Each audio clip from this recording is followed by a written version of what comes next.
В маленьком уютном домике жил веселый котенок по имени Пушок. Любопытство толкнуло его однажды ранним утром выйти из дома и пойти исследовать волшебный сад, полный чудесных цветов и ароматов. Каждый цветок привлекал взгляд малыша чем-то особенным. У красного мака, рядом с которым скакал зеленый кузнечик, Пушок узнал, что красный символизирует радость и энергию. У нежных белых ромашек, где отдыхала красная божья коровка, малыш обнаружил, что белый цвет означает чистоту и покой души.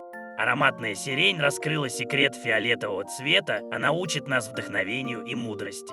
Но тут неожиданно налетел ливень, и бедняга спрятался под большими листьями лопуха, где встретил мудрую улитку.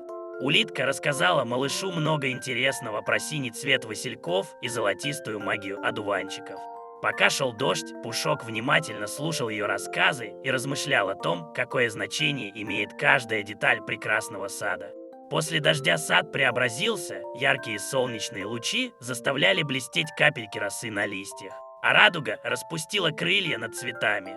Котенок радостно бегал среди лужиц, чувствуя благодарность природе за возможность познать столько нового. Вернувшись домой, Пушок делился своими открытиями с мамой-кошкой. Та радовалась тому, какой мудрый и внимательный растет ее сыночек. Теперь всякий раз, проходя мимо цветов или играя с бабочками, Пушок думал о смысле каждого оттенка и продолжал изучать тайны своей прекрасной родины.